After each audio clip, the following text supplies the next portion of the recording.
Students, welcome back to another of our video slide presentations for the Humanities 232 class of Southwestern Christian College. I'm your instructor, Dr. Barry Graham, and this time we will be looking at Chapter 17. This will be Part 1, the Romantic Era. And I guess we need to say right off the bat that I know when we talk about the word romantic, it conjures up images of love and sentimentality and all of these other types of things. Please remember that when we're talking about the Romantic era, we're just talking about one more period of history, um, using that to frame all of these various works of art that we're talking about. The Romantic era is just simply that time period that follows the classical era. And that's all we really mean by it in terms of labeling it, other than, of course, the characteristics that we'll be talking about. It's not romantic love, but a movement. And it's also a reaction to classicism or neoclassicism. And as we've mentioned before, remember these things always swing to the extremes like a pendulum, just like a previous time might be more intellectual, like the classical period. When the pendulum swings, it goes more over to the emotional side of things, and hence the romantic term is very applicable here.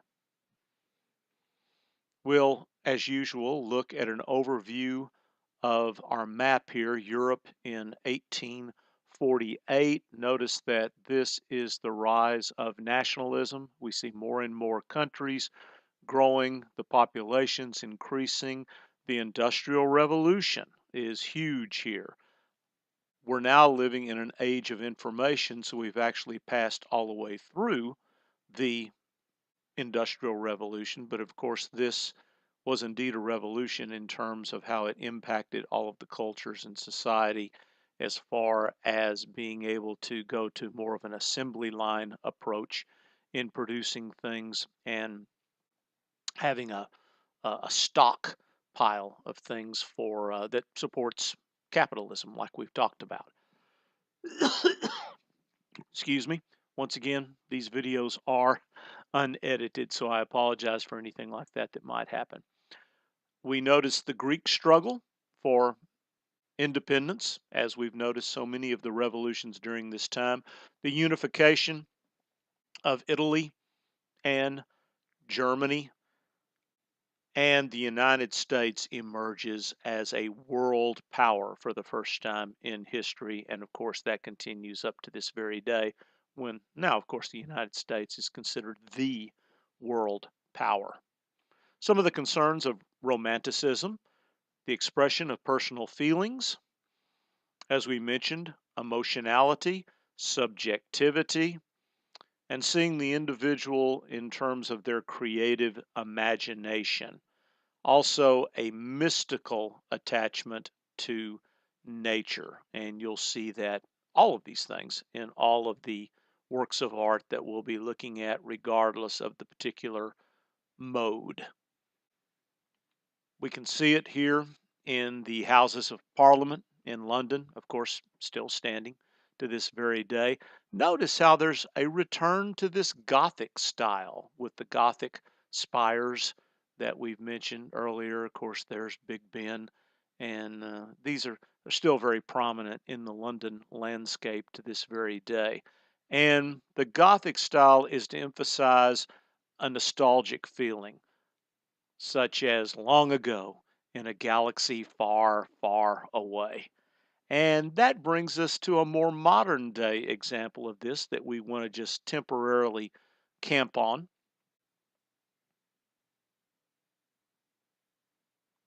Star Wars, long time ago in a galaxy far, far away. This has tender memories for me. I was there on opening night, May 25th, back in 1977. But this is not just about me. This is about the romantic movement. And Star Wars borrowed from those ideas because this is very much what the producer and the director George Lucas wanted to do when he came up with the idea and produced and directed, as we mentioned, this movie. He wanted to go back to the good old days where there were clearly defined heroes and bad guys and all of these kinds of things. He grew up watching what we used to call the movie serials, and it was very much based on those kinds of things. So you see it here in the poster. The good guy is prominently out front, the bad guy is in the background, Darth Vader, and then the ones who will heroically fight with him and fill out this story arc that is very much based on the heroic and the villainous archetypes that are very much a part of our modern day mythology. And that's why these types of movies have such an enduring legacy even today. You'll notice the music written by John Williams for these films is written in the romantic style, much of the music that we hear during this era. So even though this is a long time ago, as far as this romantic time period that we're talking about, George Lucas, John Williams, they all bring this forward when we're talking about Star Wars. So the intellectual background is also very strong. Philosophers like Immanuel Kant, we can't possibly do him justice in one slide, but we just want to summarize his ideas of transcendental idealism. Um, we can only know things as representation. How can you conceive of something like new colors? Can you even think about the idea of a new color? So we only know things as representations. Can't really know reality because our experience is limited. So any transcendental knowledge is idealism. There's this dichotomy between the two things. We see this in his works such as the Critique of Judgment, and in that we see that art reconciles the opposites. And so he was a very big believer that art plays a very important part in helping us, if not wrap our minds totally around it, at least begin to understand what's going on in his ideas of transcendental idealism, things of this nature. We also see it in the ideas of Friedrich Hegel. You'll recall, if you've studied Hegel in any previous classes, that he proposed the idea of thesis, antithesis, and out of that grows a synthesis. Later on, Karl Marx would borrow from those ideas when he talked about the proletariat and the working class, the upper class, and out of that flows a revolution, and out of the revolution comes a new ruling class, and these kinds of things. And so there is this optimism, or this optimistic world spirit, that his idea that everyone partakes of this concept naturally. So these are some of the heavy, heavy thinkers in history, and they do come around during this time. One thing that's not discussed in your chapter is something I want to discuss in this particular class. This particular slide, rather, in our class, this is that period of time when these thinkers' ideas really resulted in the idea of what I feel to be an artificial dichotomy, an artificial separation, a separation between pure being, which Kant held that was the higher level of things, and then nature, the real world that we live in. And so there was this thought to be this upper story and this lower story that we live in. Um, in Christianity, in Christian belief, we don't put this artificial separation between the two. There's very much an integration of the higher story and the lower story.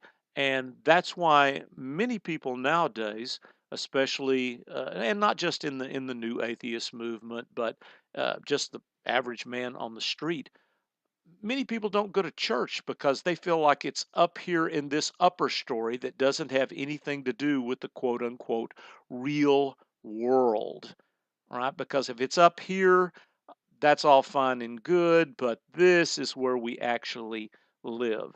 And so part of the real struggle and the challenge that we have today as Christians, if indeed you're listening to this and you are a Christian, if not, it doesn't apply. But it probably would apply to other people who just believe, even believe in God in general, theists out there, is how you integrate these two. Strictly speaking, in the Bible, it doesn't make this artificial separation. Much more could be said. Um, examine the ideas of people like Francis Schaeffer that I've mentioned earlier, and there's a lot more that he writes on these kinds of things. So again, just to kind of summarize on this is why many people nowadays really don't take church seriously or anything that can be called sacred, because they'll put it up here on this upper story, whereas the secular, the real world is down here. The Bible never makes this separation between the sacred and the secular. Um, we see a picture of a God who creates a universe and says, it's good. God creates light, says it is good. He creates plants, says it is good. He creates men and women and says that it's very good. There's not this separation between the two. There is no sacred and secular. It's all just the good creation that God created. Again, much more could be said, and we'll attempt to come back to that if time permits. Continuing with the intellectual background, we have people like Arthur Schopenhauer. The idea there, he's another of these pessimistic writers. His pessimism came to mold some of these romantic thoughts after the failure of many of these nationalistic uprisings that just ended up resulting in very bloody coups or defeats in many cases. And so he held this idea that the dominating world power is evil, and in his work The World as Will and Idea, he promotes this despondency, this pessimism, and this gloom. Another very famous writer, Karl Marx, you may have heard of the term Marxism before and how it's associated with communism and things of that nature, socialism in some cases. Um, I mentioned this a little bit earlier, but he took the idea of the thesis and the antithesis, and out of that emerging a synthesis, the idea of the proletariat and the revolution being the thing that comes up against the thesis and the ruling class. And so this promoted an idea of artistic realism, that these are very real ideas, very real concepts, the idea of the social and the political. And this is why he proposed an anti-capitalistic idea such as communism. He held that if you could do away with the idea of private property, people would stop striving to gain those things. If we all just held everything in common, hence the term communism, we would stop this constant cycle of status quo, revolution. Out of that emerges a new status quo, but then inevitably there'll be another revolution that comes up against that. Once again, thesis, antithesis, new synthesis. The only way to stop this ugly cycle, he thought, would be communism. Everybody holds everything in common. And so, since right now revolution is inevitable, that was the thing that could perhaps stop this. Um, it didn't work. We saw that in Soviet Russia, and the only place that still these ideas are still entertained is on college campuses. They don't work in real life, in my opinion. And so he's was very much willing to use art as propaganda to spread these types of thoughts. And this is still around even to this day. We also mentioned the Industrial Revolution. So we have this industrial development, scientific progress. We see the birth of the railroads, the factories. Uh, One writer called it a wilderness of human beings. This was to help make this was, in fact, London itself was described as a wilderness of human beings. You begin to see the burgeoning of these large cities. So for the first time in history, this was the first time in history that half of all persons lived in large cities, at least in Europe. And so this tremendous growth of the cities had a big effect on this. And so we see not only that, and the whole birth of the railroads is just incredibly interesting subject matter, and how that ultimately results in worldwide distribution of certain products. Ironically, the first one of the first companies to recognize this was Coca-Cola.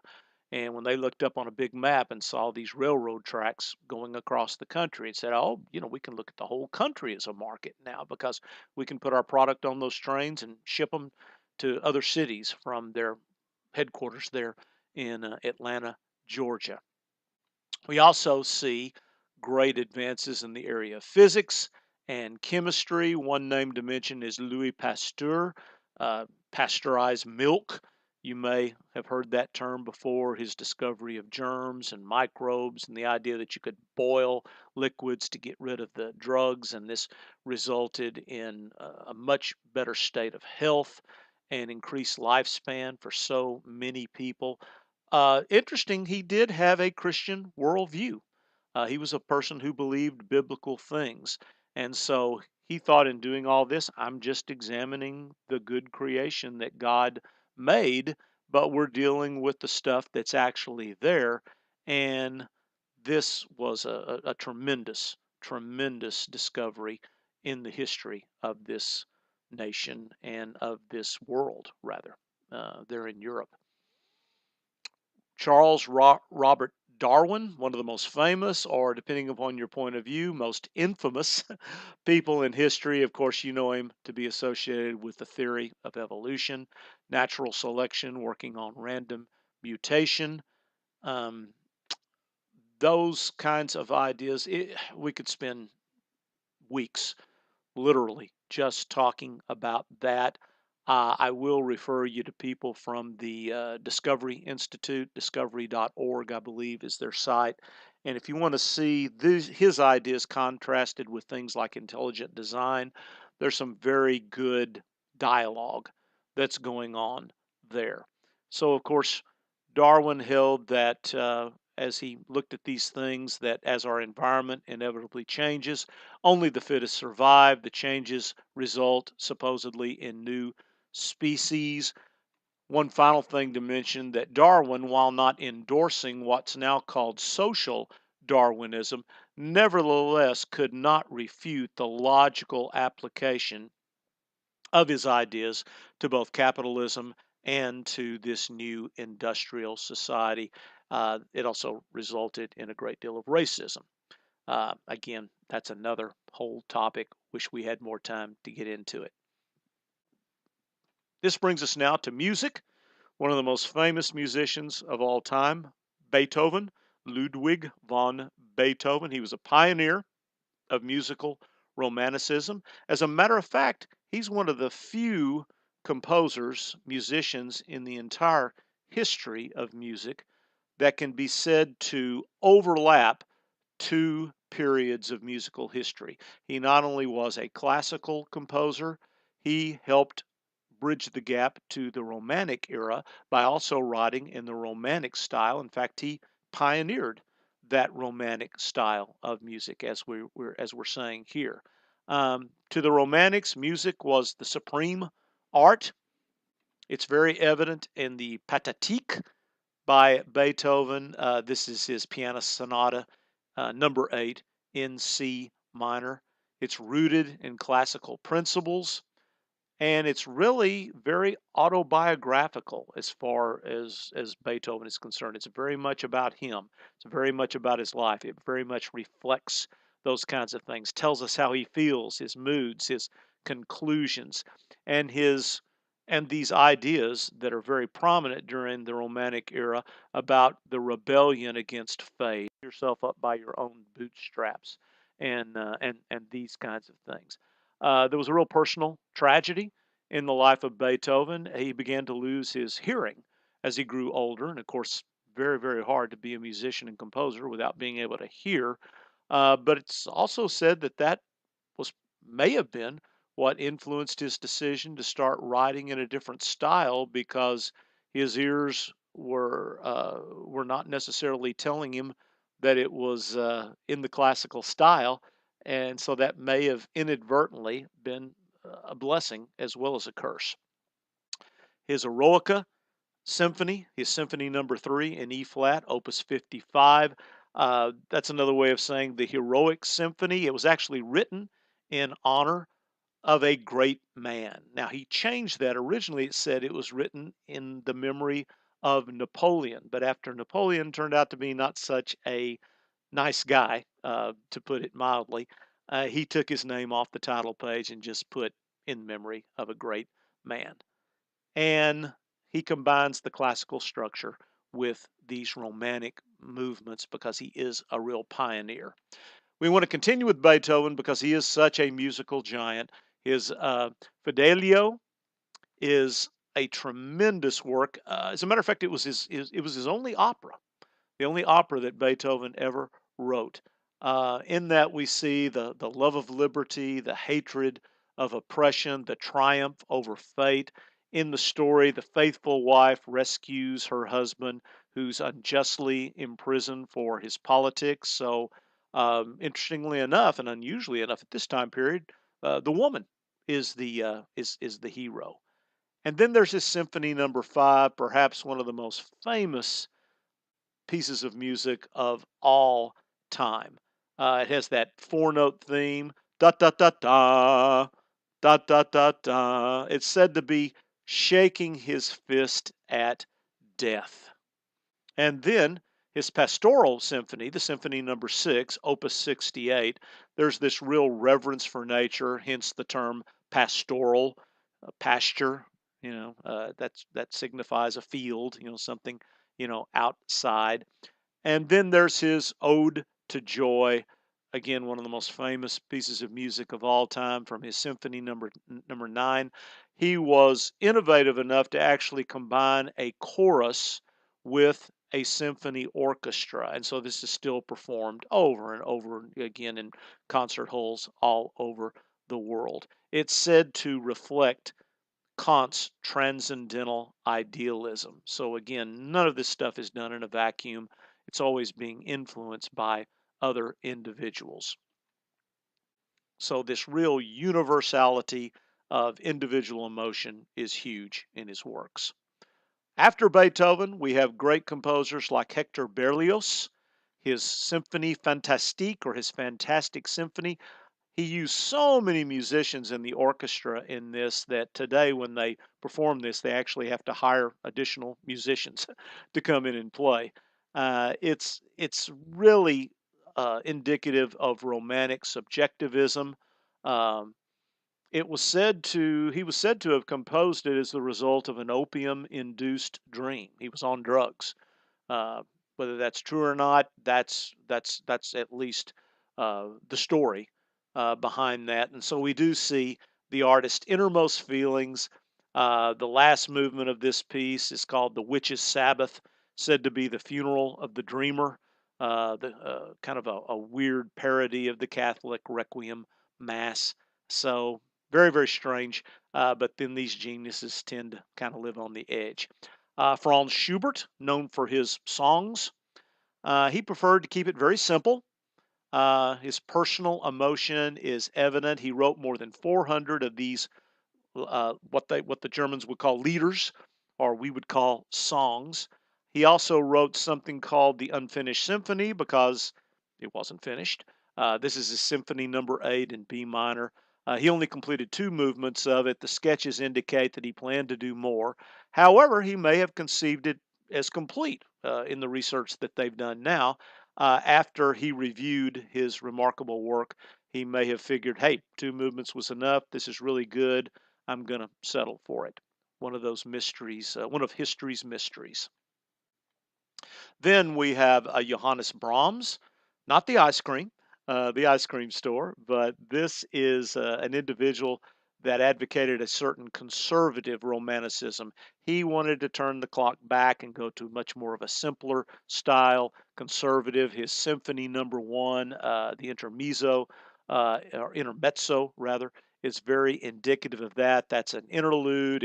It's quiet and graceful. Brahms was said to have been influenced by Beethoven.